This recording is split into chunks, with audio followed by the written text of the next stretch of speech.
Pour la question 4, nous allons représenter graphiquement les deux fonctions a et b. Ces deux fonctions sont des fonctions affines que vous avez vues au collège. Vous savez que la représentation graphique est une droite. Mais les problèmes, souvent, qu'on rencontre en classe de seconde, c'est qu'on se mélange un petit peu dans les x, les y, les images, les antécédents, etc.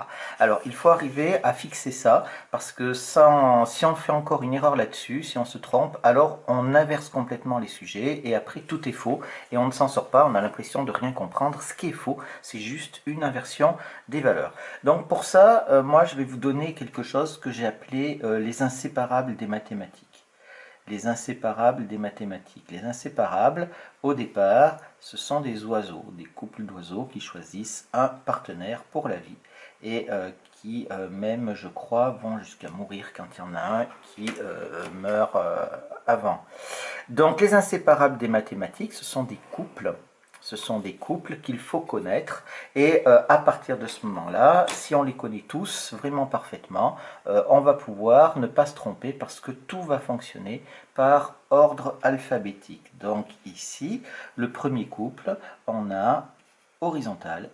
Alors je vais le mettre en couleur ici, je vais mettre le H, horizontal.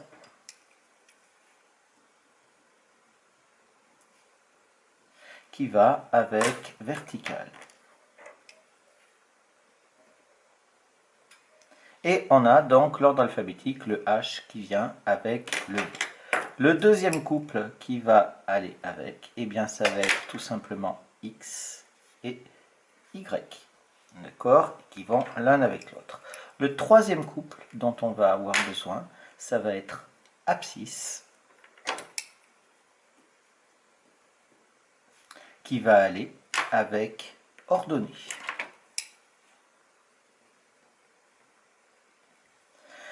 Le quatrième couple dont on va avoir besoin pour l'instant, attention, la notion d'inséparable, c'est une notion qu'on poursuivra au niveau de la seconde, mais même après.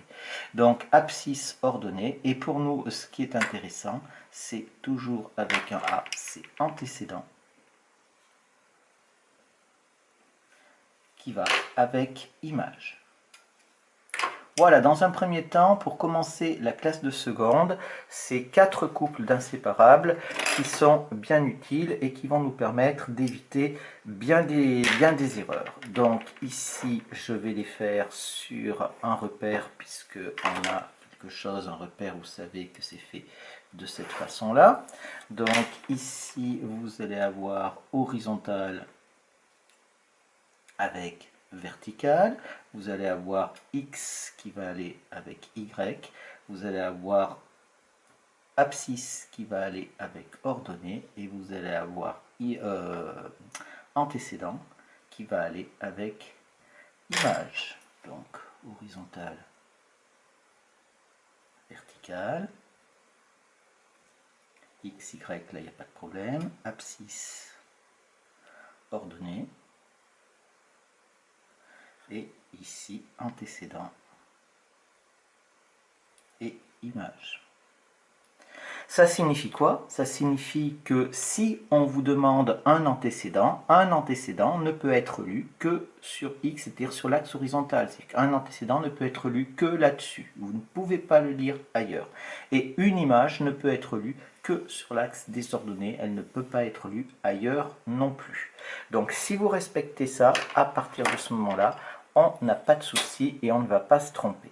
Maintenant, on va passer à notre question à proprement parler, à savoir représenter graphiquement les fonctions a et b. Donc pour représenter les fonctions,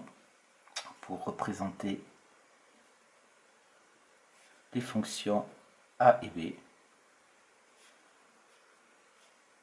il faut au minimum,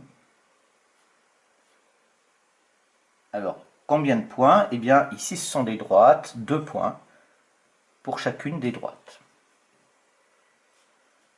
Alors attention, ceci est spécifique parce qu'on a des fonctions affines. On verra au cours de l'année, quand on a autre chose que des fonctions affines, on n'a plus des droites, et il nous faudra bien sûr plus de 2 points. Pour cela, on peut construire un tableau de valeurs. un tableau de valeurs pour chacune des fonctions. Alors ici, je vais dire la fonction, j'ai la fonction A ici, fonction A, là je vais avoir la fonction B. Alors la fonction A, le tableau de valeurs, il se fait comme ceci. Donc j'ai ici des valeurs de x que je vais choisir et je vais obtenir bien sûr les valeurs de y correspondantes, etc. Donc là j'ai des valeurs de x et là je vais avoir des valeurs de, pas de f de x, c'est des valeurs de a de x, puisque on a la fonction a. Alors, je ne vais pas recalculer des valeurs, puisque j'en ai déjà. J'ai calculé dans la question précédente, j'ai calculé l'image de 100, je crois, oui. Donc, pour x qui vaut 100, ici, on a dit que l'on trouvait 115. Pour x qui vaut 150, ici, eh bien, on avait 135 à cet endroit-là. Et on avait quelque chose qui était bien pratique. Je vais réécrire la fonction. Hein. A de x est égal à 75 plus 0,4x. Eh bien, souvent, quand on peut, on rajoute une valeur, enfin, c'est une valeur que l'on prend, au lieu de prendre ces deux-là, c'est quand x vaut 0. Si x vaut 0, on comprend bien que ici, on va obtenir 75. Ça nous permettra de voir le point qu'il y a sur l'axe des ordonnées. Pareil pour la fonction b. Alors ici, je me retrouve avec a de x. Pour la fonction b, je fais la même chose. Je vais donc avoir ici 3 valeurs. Et je pourrais en avoir plus. J'ai donc x ici. Là, je vais avoir b de x. Je vais avoir donc pour 0, là pour la fonction b, je rappelle qu'on avait b de x est égal à 0,7x. Donc si x vaut 0, b de x vaut 0. Pour 100, on avait trouvé ici 70. Et pour 150, on avait trouvé 105. 105 €. Voilà, ici il y a une chose qui est importante, c'est-à-dire que si je respecte mes inséparables qu'il y a ici, eh bien j'ai ici, vous voyez bien que j'ai les antécédents qui sont là, et là j'ai les images. Donc je peux l'écrire ici, là j'ai les antécédents qui sont ici, que ce soit pour la fonction A ou pour la fonction B, et là j'ai les images en dessous. Et les images, on a bien dit que c'était quoi? Eh bien que les images, on a dit que c'était aussi y. Donc ici, je pourrais mettre devant y égale a de x. Ici, pareil, y égale b de x. Donc ici, on a un vocabulaire, c'est-à-dire que ce que j'ai mis dans le tableau, là, ici, y égale a de x et y égale b de x, c'est ce qu'on appelle des équations. Pourquoi? Parce qu'il y a un signe égal et parce qu'il y a des x dedans. Donc c'est des équations et c'est ce qu'on appelle l'équation de la droite représentative. Donc ici, vocabulaire, y égale a de x et y égale b de x sont les équations des droites représentatives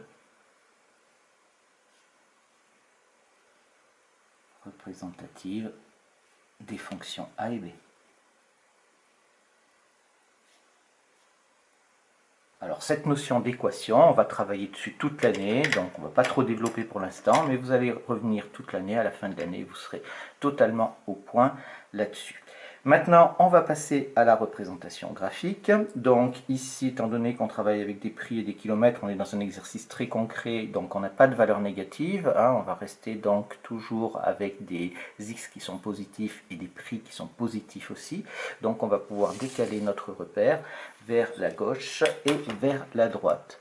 Donc je vais faire un repère comme ça, j'ai pas besoin de faire de l'économie, hein, donc je fais un grand repère ici.